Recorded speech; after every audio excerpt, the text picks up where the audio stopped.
And welcome back to the virtual CROI 2020. This is the theme discussion section, Novel Approaches to Study Pediatric Antiretroviral Dosing and Safety. And a warm welcome to all our pediatric live casters out there who are here for our session to talk about neonatal and pediatric drug dosing.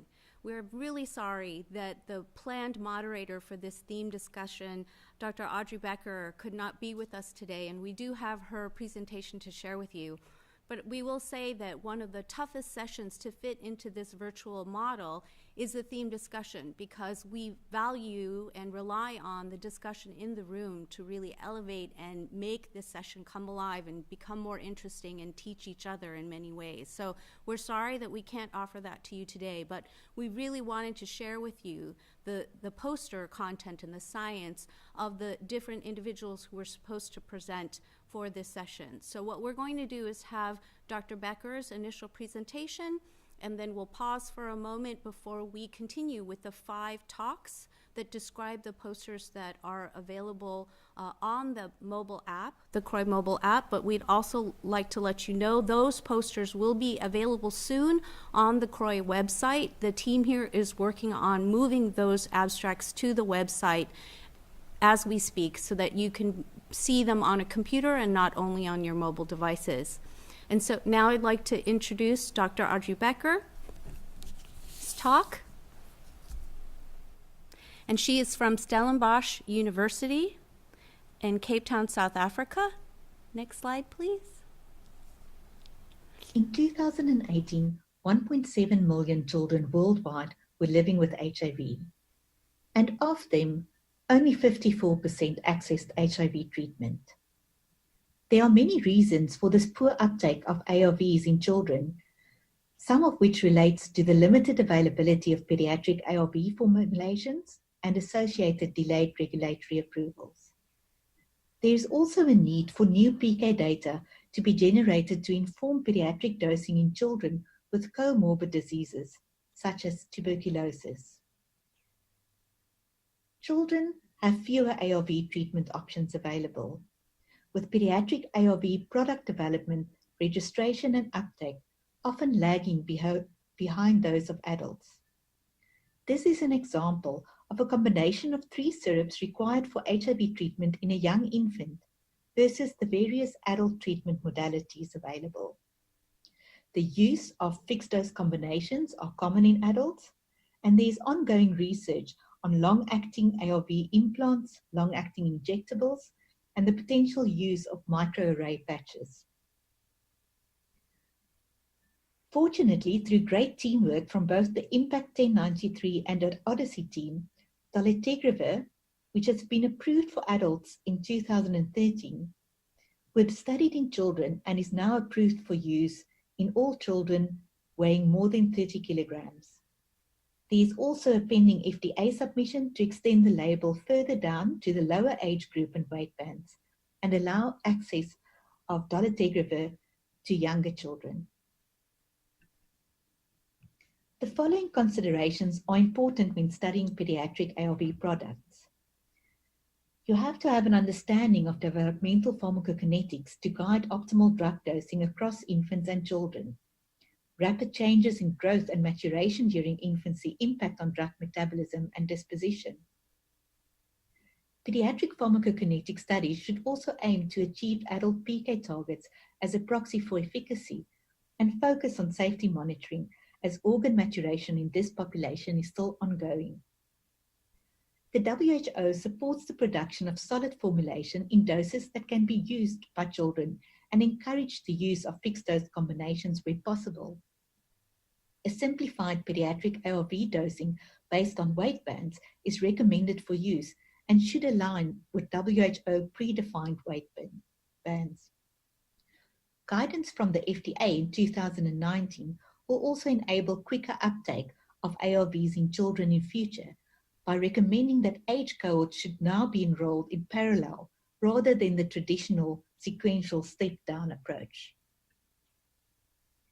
Despite substantial progress being made, pediatric ARV approvals seldom extend to below 3 months of age, often necessitating off-label use. From this slide, it is apparent that none of the commonly used ARVs have even been approved for use in premature or low birth weight infants. Traditionally, zidovudine and nevirapine has been used for prevention of maternal-to-child transmission, with PK and safety data available in term neonates. Abacavir has almost no PK data available in infants less than 3 months of age, despite the WHO recommending the use of abacavir from 1 month of age. The lopinavir-ritonavir oral solution is also problematic, with a black box warning for use in infants less than 14 days of age. The new lopinavir-ritonavir FDC granule formulation will soon be studied from birth, hopefully enabling the use of lopinavir-ritonavir from birth. Thanks to the efforts from the IMPACT team and work led by Diana Clark, raltegravir granules have been approved in term neonates from birth. But unfortunately, the uptake of this has been poor in resource-limited settings. This brings us back to the question that we want to address today. How can we make use of novel approaches to study pediatric ARVs to accelerate access of these essential drugs to neonates, infants, and children? We will hear from our 5 presenters on a variety of methods used to ensure more rapid uptake of pediatric ARVs in this population. Firstly, a physiologically based PK modeling method was used to inform age-appropriate bictegravir dosing in neonates. Bictegravir is a new integrase inhibitor that has been studied in adults and older children, and this team made use of raltegravir and other PK data in neonates to model a suggested bictegravir dosing. Following on the first presentation, the IMPACT 2007 team will present on maraviroc, an entry inhibitor, and walk us through how they made use of a single and multi-dose study where they used maraviroc as an add-on drug to preventive therapy to inform dosing in low-risk neonates exposed to HIV. There is very little abacavir PK data available for infants less than 3 months of age, and none in neonates. The IMPACT 1106 study made use of an opportunistic study design with sparse PK sampling to study the PK and safety of abacavir in low birth weight and normal birth weight infants less than 3 months of age to inform current dosing. They developed a novel approach of reporting adverse events in this study and collected longitudinal PK and safety data for this cohort over a period of 6 months. The IDEA data highlights the importance of post-marketing abacavir surveillance, which is frequently used in infants less than 3 months of age and provides us with safety and efficacy data within a routine setting. Lastly, another novel approach to accelerate the generation of new data will be presented in the form of a nested PK study that is taking place in the Odyssey trial. In this study, findings from drug-drug interactions between dolutegravir and rifampicin in older children will be reported, as drug-drug interaction findings in children cannot always be directly extrapolated from adult data. With this, we will now provide the researchers with an opportunity to present their findings and discuss the novel approaches of studying pediatric ARVs in infants and children.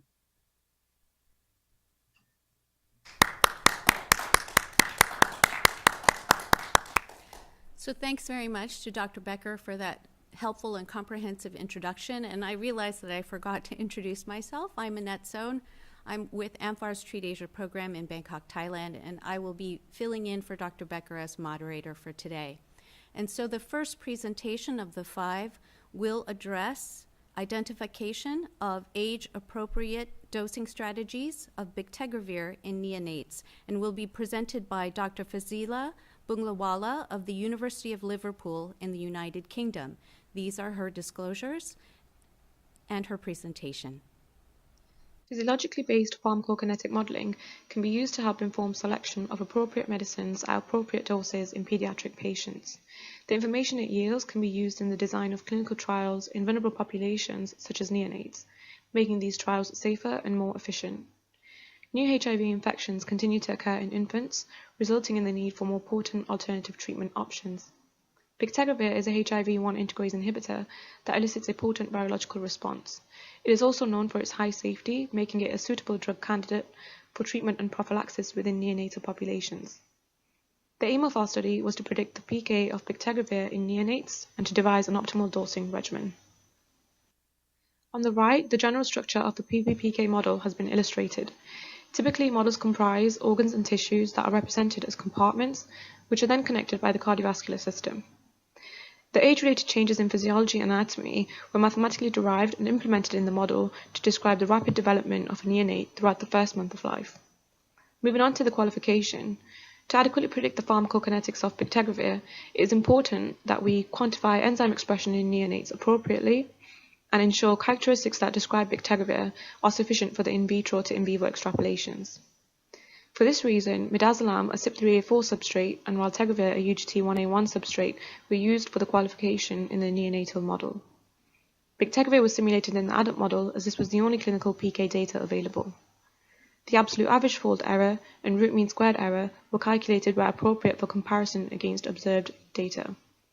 And in general, PBK models are considered qualified if the AFE is less than 2 and the RMSE is less than 1. For the raltegravir qualification, 2 concentration time profiles were available. In this particular study, neonates were given 2 different doses, where figure A represents a 1.5 mg per kg once daily dose administered to neonates on days 1 through to 7, and figure B represents a 3 mg per kg twice daily dose given to neonates on days 8 through to 28. These conditions were replicated in silico, which generated the following profiles, where the blue crosses represent the clinical data and the orange line and pink shaded area represent the simulated mean plus or minus the standard deviation. The resulting AFE and RMSE of these profiles have been detailed in the table below, all of which are within the acceptance criteria. For the qualification of midazolam, clinical PK in neonates involved them receiving a 0.2 mg per kg intravenous bolus administration. The same conditions were recreated in silico, and mean PK parameters were recorded for comparison. And lastly, we have the bictegravir qualification in adults. The standard 50 mg once daily dose was simulated in the adult PBK model, and the mean PK parameters were recorded for comparison. In the table, we have outlined the mean PK parameters of both the clinical and simulated data. Both of these drugs yielded AFE values well within the twofold acceptance criteria. So at this stage, we can say the model is in good agreement with literature data, which in turn gives us confidence in the model predictions for bictegravir in neonates. Several multiple dose regimens were evaluated in neonates with the aim of achieving plasma exposure comparable to observed adult data. The regimens and their PK parameters have been listed in the table, with regimens 4, 5, and 6 yielding the most favorable outcomes in terms of PK parameters, and all were at least 8-fold above the reported PAEC95 for bictegravir. Regimen 4 involves a fixed dose of 5 mg once daily in neonates, whereas regimens 5 and 6 involve a dose escalation on days 20 to either a 7.5 mg once daily dose or a 10 mg once daily dose. Their PK profiles have been shown on the right, with a plot of the average daily bictegravir plasma concentrations throughout the neonatal period. So despite passing the qualification criteria, the model is based on multiple assumptions, including but not limited to transporter activity and tissue composition, and this is due to the lack of literature data available for mathematical representation. It is also worth noting that the absorption of drugs in neonates can be limited by drug solubility. Therefore, different formulations may result in altered bictegravir pharmacokinetics. To summarize, advanced mathematical dose predictions, as shown here, can be used to inform neonatal clinical trials to help accelerate dose optimization in this population. And our simulations indicate that a 5 mg once daily dose may be suitable for treatment or prophylaxis of HIV in neonates. And lastly, just a thank you to the team at the University of Liverpool and of course my supervisor, Dr. Marco Siccardi.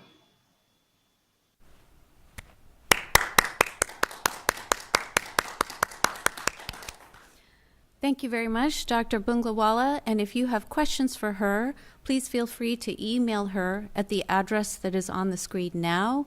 We will also combine all of the email addresses of the presenters at the very end of this session in case you're not able to write it down immediately. We would encourage you to use the email as the optimal way to reach the presenter and ask your questions.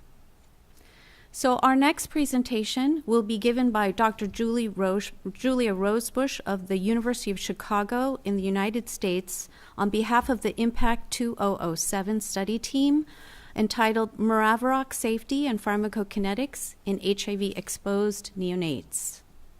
These are her disclosures, which she has none, and her presentation.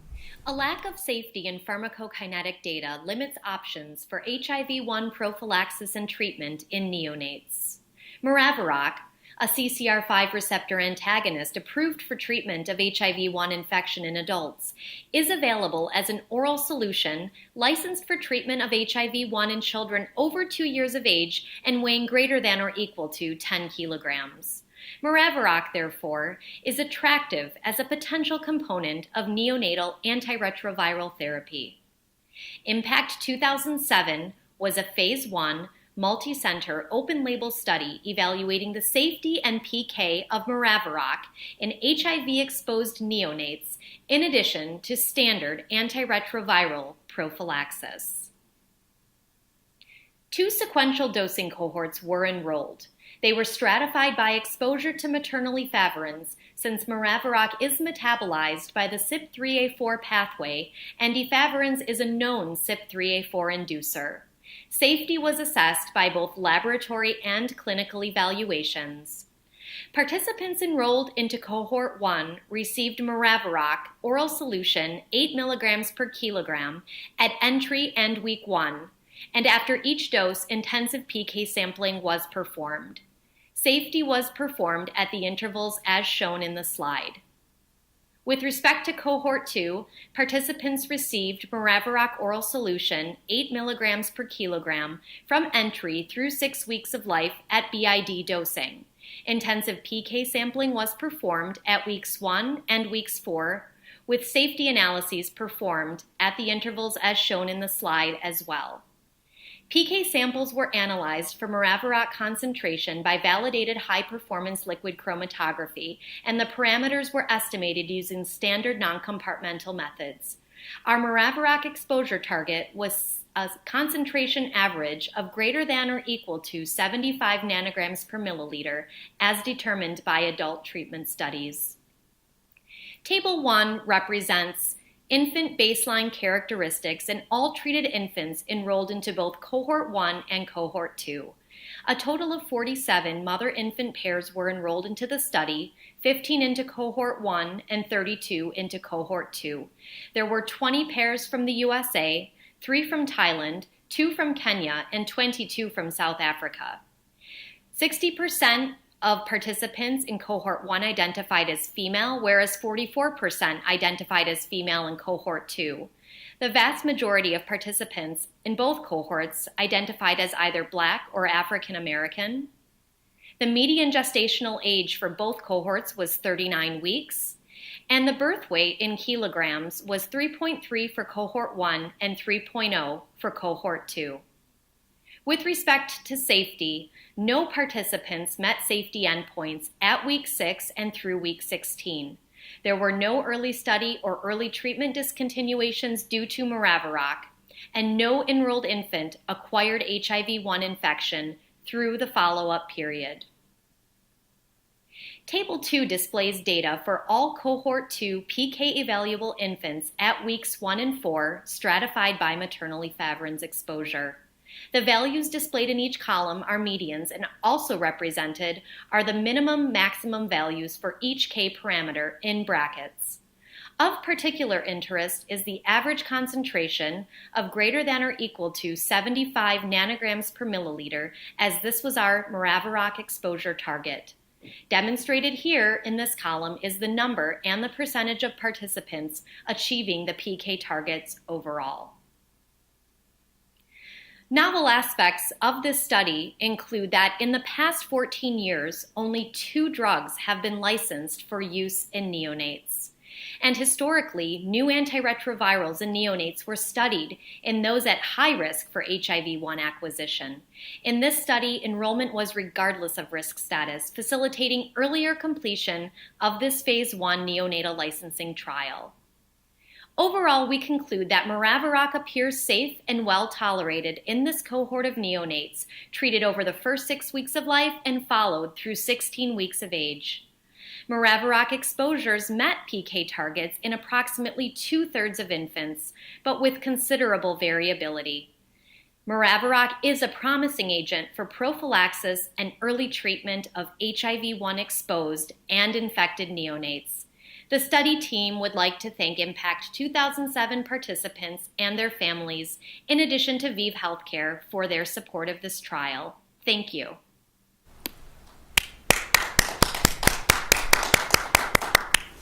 And if you would like to ask Dr. Rosebush any questions, her email is up on the screen there. And as a reminder, the posters for these theme discussion abstracts will be put onto the CROI website in the coming day or so. So please do check back on the website so that you can get updates on which abstracts have been uploaded. This is still very much a work in progress with the virtual conference, and we appreciate your patience. So our first talk was on a modeling study. Second, we had a PK study in HIV-exposed neonates. And now we're going to move on to another PK study, but looking at a particular group of both normal and low birth weight infants. And this presentation on abacavir safety and PK in these infants will be presented by Dr. Tim Cressy at the Harvard T.H. Chan School of Public Health, working in Chiang Mai, Thailand, on behalf of the Impact P1106 team. These are Dr. Cressy's lack of disclosures and his presentation. Good afternoon. First, I'd like to say that I'm very happy to have the opportunity to present these data on behalf of the Impact P1106 team. In terms of background, abacavir is licensed for infants more than 3 months of age at a dose of 8 mg per kilogram twice daily. Abacavir is metabolized in the liver, primarily by two enzymes, alcohol dehydrogenase and uridine diphosphate glucuryltransferase, or UGT. And it's these enzymes' activities during the first month of life, which are relatively immature, which can then perhaps have a major impact on the pharmacokinetics of abacavir. Women with HIV are at a higher risk of delivering low birth weight and premature infants. And in this setting, no PK data for abacavir are available in neonates or low birth weight infants, where potential differences in the PK may be further potentiated compared, let's say, to normal birth weight infants. The objective of this analysis was to describe abacavir safety and pharmacokinetic data in low birth weight and normal birth weight infants with HIV initiating abacavir in the first 3 months of life. These data were collected within the P1106 study, which is a phase 4 prospective opportunist multi-arm pharmacokinetic and safety study performed in South Africa. This arm of the P1106 study focused on HIV-infected infants who were initiating lopinavir-based ART with 2 NRTIs. And obviously one of the NRTIs in this analysis included abacavir. Here you can see the study schema where infants were enrolled less than 3 months of age, and there were several visits for the next 24 weeks, week 2, week 6, 10, 16, and 24. At each of these visits, there was specific blood sampling taken for pharmacokinetic analysis. On 3 occasions, week 2, 10, and 24, there was sparse sampling, or 3 samples collected, while at week 6 and 16, there was pre-dose samples collected. These data were combined to perform a population PK analysis to estimate the PK parameters of abacavir. In terms of results, here is table 1. We can see the characteristics of the infants with at the median gestational age of birth was 36 weeks. Their birth weight was 2,250 grams, where you can see the lowest birth weight was 1,360 grams. 18 or 72% of the infants were classified as low birth weight. The postnatal age of turgidity was 6 weeks, and the abacavir dose was 10 milligram per kilogram twice daily. Here we have a table which is focusing on the PK parameters of abacavir, actually focusing on week 2, 10, and 24. If you remember, those were where the sparse, 3 samples were taken. You can see if you're looking down the first column of abacavir dose, it ranged, was pretty stable between 9 and 11 milligrams per kilograms. The body weights are obviously increasing over time, but at the week 2 visit was around 3.6, and at the last visit 6.8 kilograms. The postnatal age at 9 weeks up to 31 weeks, but the postmenstrual age, you can see 44 up to 63 weeks. And if we look at just at week 2 there, we can see that although their postnatal age at the week 2 visit was 9 weeks, they were only still a median of 44 weeks gestational age, postmenstrual age, sorry. The last 2 columns are looking at the PK parameters, and you can see that we have the clearance and the AUC or exposure. You can see between week 2 and 24, the clearances is increasing as we expect so, and then correspondingly the exposures are decreasing. Next figure, this is really perhaps easy to see on this concentration time curve, where we have the week 2 shown in red, the week 10 in blue, and the week 24 in green, showing as you can see that as between the visits, as they grow older, you can see that the clearance of abacavir is increasing, and therefore the total exposure is decreasing. The black line is a reference line taken from the Penta 15 study, where they used abacavir liquid in 3 to less than 36 months. And you can see that even at the week 24 visit in the 1106 study, their exposures were still higher than those from the reference data we used. In terms of safety, 60% of incidents with HIV met the composite safety endpoint, which is defined as death or grade 3 or 4 AEs. 1 infant died of unknown cause within 3 days of a study entry. They were actually 8 weeks of age at that age and had previously been hospitalized for gastroenteritis. There was 14 infants with grade 3 or 4 AEs, with the most common being respiratory infection or gastroenteritis. However, it's important to note that all grade 3 and 4 AEs were assessed as unrelated to abacavir. In conclusion, abacavir dose at 8 mg per kilogram diet study was well tolerated in this population of normal birth weight and low birth weight infants, which initiated less than 3 months of age and up to 9 months, followed up until 9 months of age. As expected, perhaps the abacavir exposures were higher during the first three months of life when compared to the older children, also on the liquid formulations. But this rapidly decreased as we saw from between week 2 up to week 24. The abacavir exposures and clearances were changing quite quickly. In terms of the novel approaches, which was the focus around this theme discussion, I think it's important to say that this opportunistic design was very good because it's very difficult to collect these data, particularly during pharmacokinetic studies where sparse dosing was also utilized to try to reduce blood volumes. And importantly, collecting this longitudinal data in this specific population between, very early on, around a month of life up to about 9 months of life, really provided really important safety data across this period. And finally, I'd like to acknowledge the IMPACT team, as well as the subject that participated in the 1106 trial, and of course the study staff and everyone involved, including the NIH institutions which are supporting the IMPACT network. Thank you for your attention.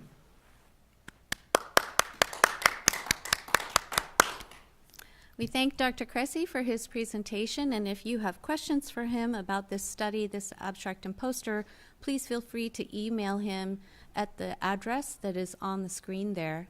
And as a reminder, we will put all of the email addresses together at the end of the session. And before we move on to the next study, just commenting on how we have previously, the first 3 studies have focused on neonates and infants. We're now moving on to look at children with the presentation Adequate Dolutegravir Exposure Dose BID with Rifampicin in children 6 to under 18 years of age. And this gets at the importance of looking at concomitant medications in particular to treat tuberculosis, which is the most common opportunistic infection that we see around the world, and particularly in low and middle income settings.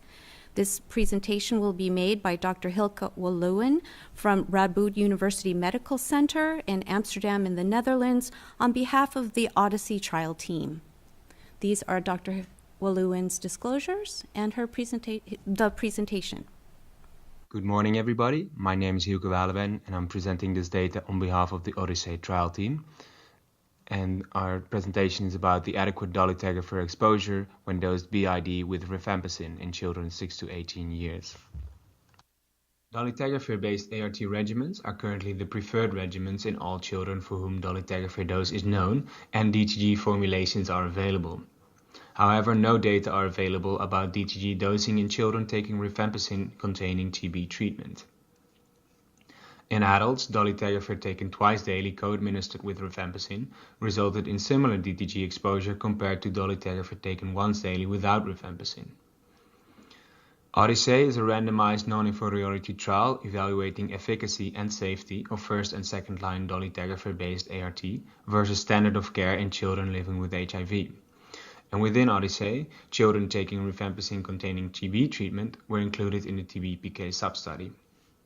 And the aim of this substudy was to estimate the impact of rifampicin on dolutegravir plasma concentrations in children and assess the safety of the doubling of the DTG dose in children.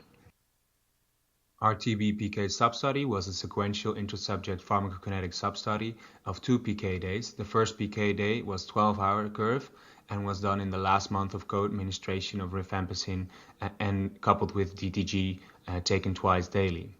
Then rifampicin was stopped, and after 4 weeks, and the second PK day was done, which was a 24-hour curve on dolutegravir when children were back on once daily dolutegravir dosing.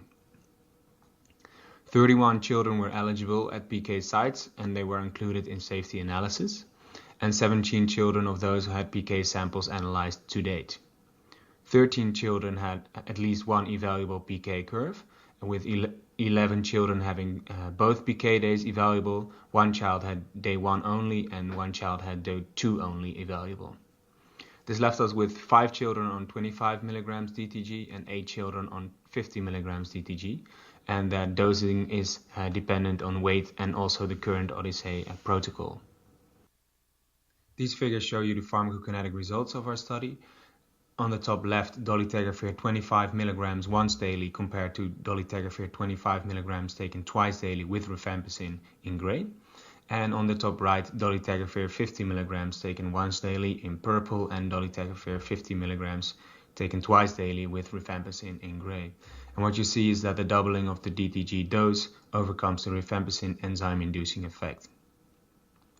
This is also visible when comparing the PK parameters to adult reference values, and we see that the PK parameters of our study participants resemble the adult reference values nicely. This slide shows you the safety data of our 31 children that were followed for a median of 30.7 weeks. There were 13 reported safety events in 8 children. 9 of these were serious adverse events. Those were all hospitalizations, 1 grade 2, 4 grade 3, and 4 grade 4. We also had 4 non-SAEs, which were all grade 3. All events were considered unlikely related or unrelated to dolutegravir by investigators and endpoint review committee blinded to randomization allocation. Brings us to discussion and conclusion.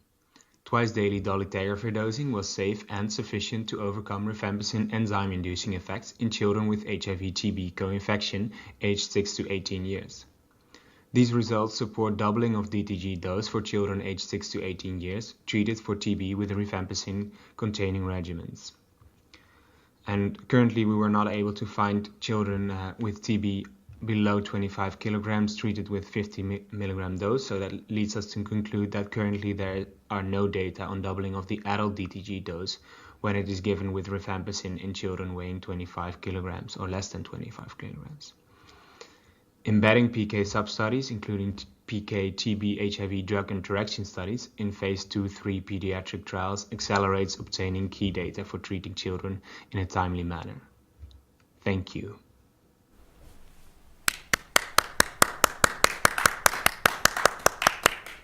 And thanks to Dr. Walloon for that presentation. And if you would like to contact him, please feel free to use the email that is on the screen there. And before we move on to the next and final talk of the session, so we can stay on this slide, but all of the previous talks, all the other 4, were either modeling or clinical trials. And so in that context, it's very useful for us to look at this last and final presentation by Dr. Renee Duval at the University of Cape Town in South Africa, which looks instead at a real-life observational cohort to study abacavir safety and efficacy in young infants in South African observational cohorts, and this study was done on behalf of the IDEA Southern Africa Network. These are her disclosures and her presentation. Current World Health Organization guidelines recommend abacavir as part of the preferred first-line antiretroviral treatment regimen for infants and children.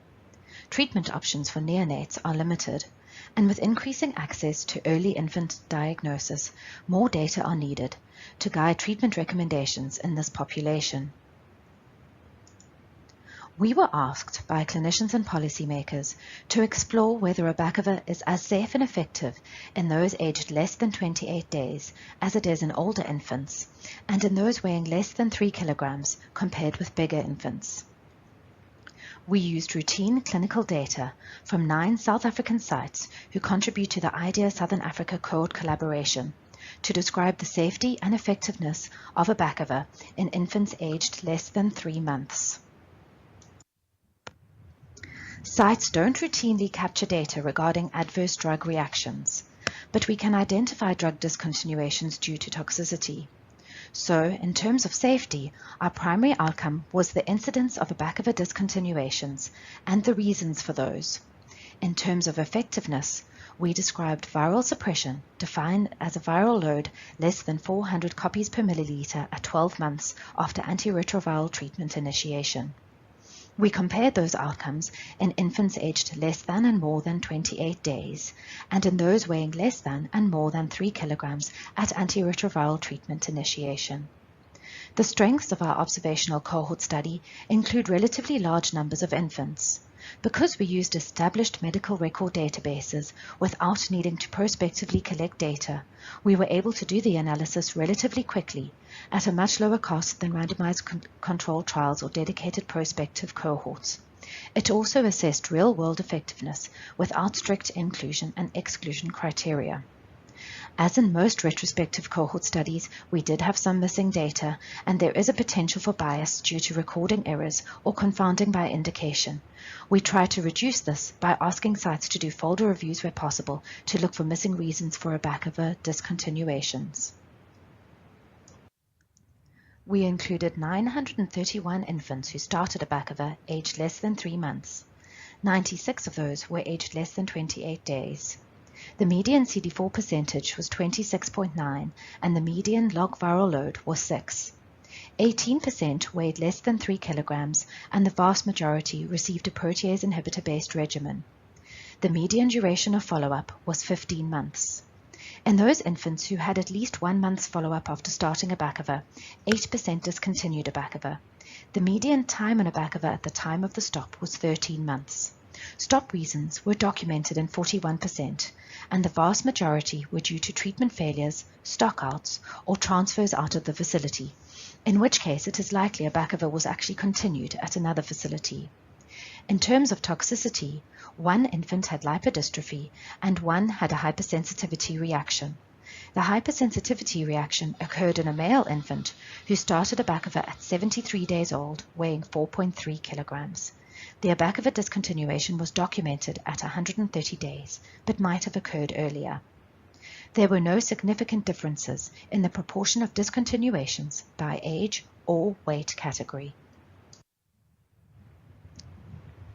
657 infants had at least 12 months follow-up.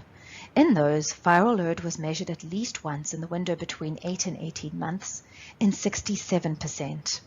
Overall, 57% of those infants had a viral load less than 400. There were no significant differences in the proportion with viral load less than 400 by age or weight category. Results were similar at 6 months. In conclusion, we identified no safety issues with abacavir use in infants aged less than 28 days or who weighed less than 3 kilograms. Viral suppression rates were relatively low compared with some previous studies, possibly because of differences in patient populations. Observational studies using established databases of routine clinical data can provide useful insights relatively quickly. Post-marketing assessments of antiretroviral safety and effectiveness are essential in pediatric populations where medicines are often used off-label.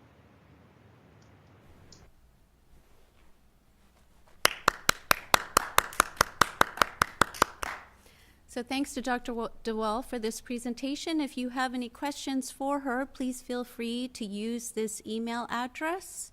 And we will display all of the email addresses for our presenters at the very end of the session, in case you are not able to write it down right now. But before we completely close out the session, I'd like to end with a few comments. So hopefully these presentations have emphasized how difficult it can be to collect neonatal PK data for antiretroviral use in small infants, newborns, and low birth weight infants.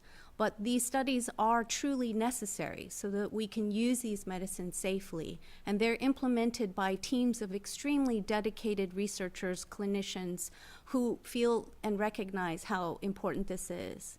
So the novel strategies that were presented today include modeling, population PK methods, embedding PK studies within larger trials in an opportunistic way, as well as using routine cohorts to study the impact of the use of these drugs after they have been approved or after being used off-label. So we want to thank all of our presenters and our moderator, Dr. Audrey Becker, who was not able to be here today. Actually, all of them were not able to be here with you today in person, but certainly they were very committed to sharing their science with you. Their posters and their abstracts will be available on the website for registered attendees in the coming days. You can also see this on your CROI mobile app now. And all of this content will be available to the public within about 1 week after the virtual conference. So we look forward to having you join us for more of these live casts before the end of the conference tomorrow. And if you would like to show your support for pediatric and adolescent-related data presented at CROI, we encourage you to submit your science to the conference, but also write that down in your feedback evaluations to the conference that you want to see more pediatric content. And that helps us when we do our planning for the next conference. Thank you very much for your time and participation. We're going to show you now the list of email addresses, and those will stay up for another 10 minutes or so. Thank you again for participating, and bye-bye.